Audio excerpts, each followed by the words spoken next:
is 1:47 a.m. The glow of a phone screen illuminates Rick's face in the dark bedroom. He should be asleep.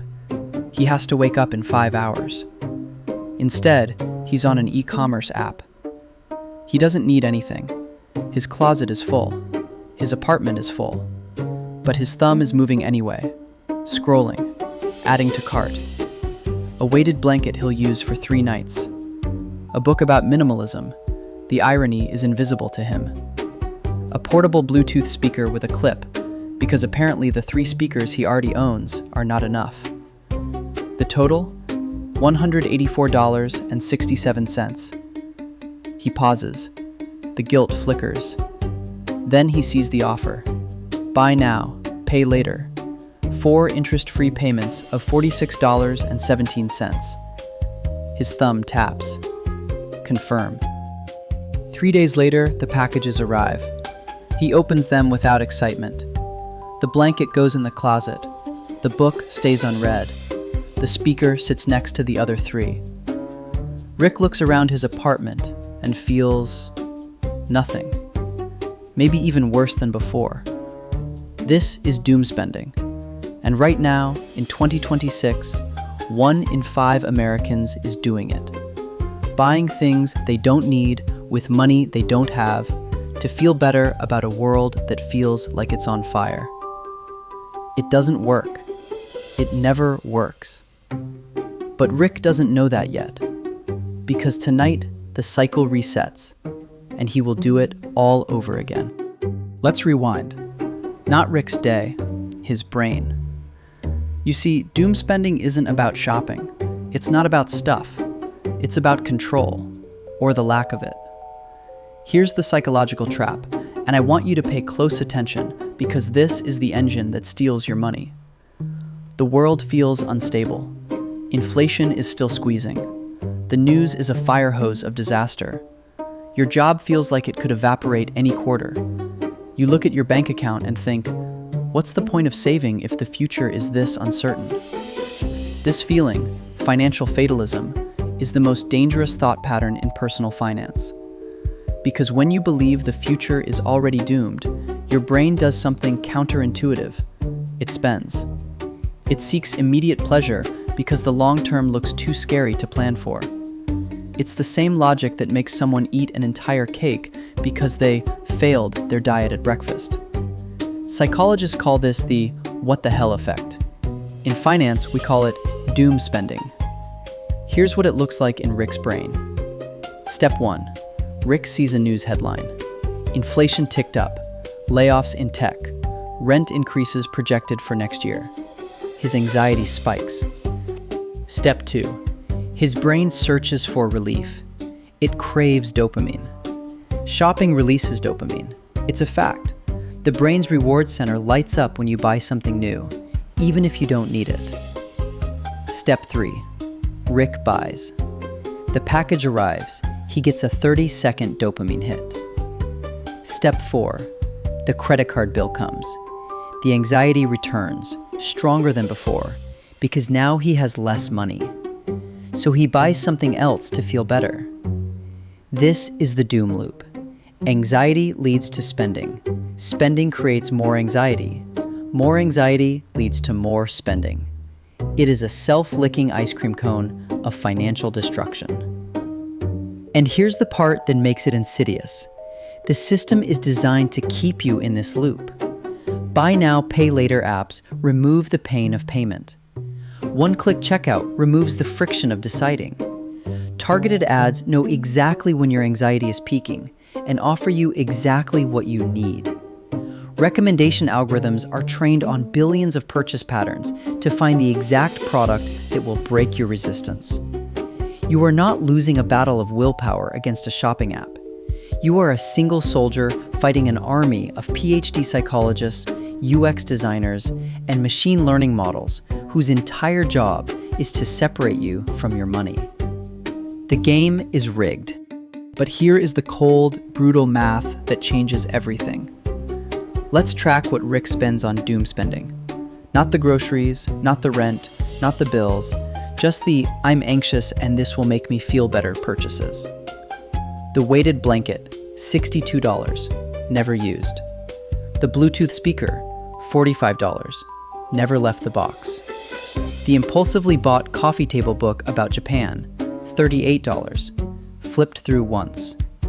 The streaming service he subscribed to for one show and forgot to cancel, $15.99 a month. The treat yourself dinner because the news was bad, $42. The weekend retail therapy trip to Target, $87. Let's be conservative. Let's say Rick Doom spends $200 a month. That's believable. That's one subscription audit, one impulsive Amazon night, and one I deserve this lunch. $200 a month feels like nothing in the moment. It feels like self-care. It feels like controlling something when everything else is out of control. But $200 a month is $2,400 a year. That's a flight to somewhere. That's 3 months of car payments. That's a real emergency fund contribution. And if we let it ride for 10 years, $24,000. But here's where it gets ugly. In a good way if you're Simon, in a devastating way if you're Rick.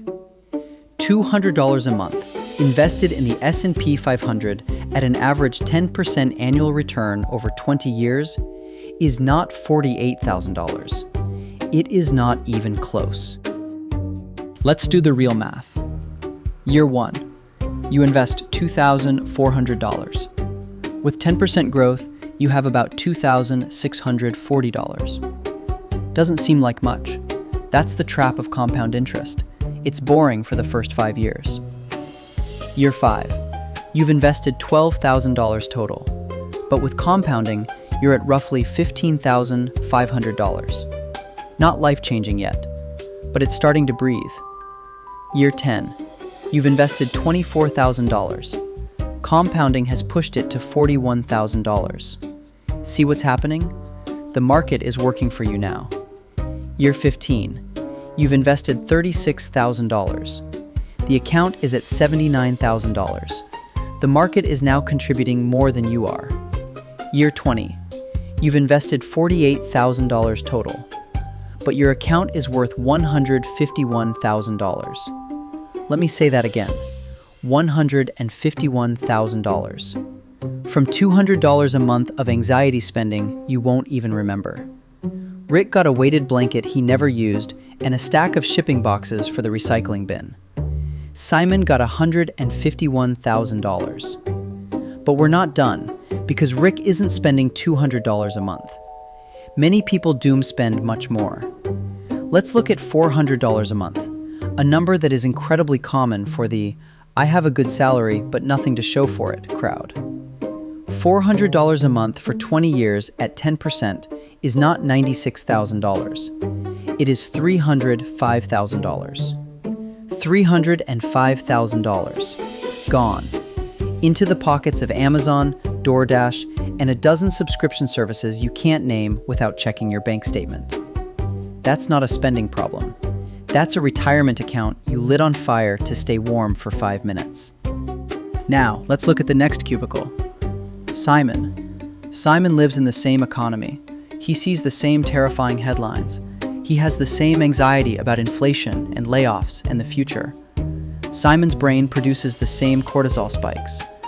But Simon's bank account is intact. Why? Because Simon does not trust himself. Simon knows that at 11:30 p.m., when he's exhausted and doom scrolling, his brain will make terrible decisions. So Simon removed the decision entirely. Simon has one checking account. He puts a strict budget for fun money into it, $150 a month. When that money is gone, it's gone. He knows that if he leaves a credit card linked to his Amazon account, past midnight Simon will destroy future Simon's finances. So the card isn't there. He has to manually type the number every time. That extra 15 seconds of friction is enough to stop 90% of impulse purchases. Simon doesn't use buy now, pay later. He has the self-awareness to know that 4 payments of $46.17 is still $184.67.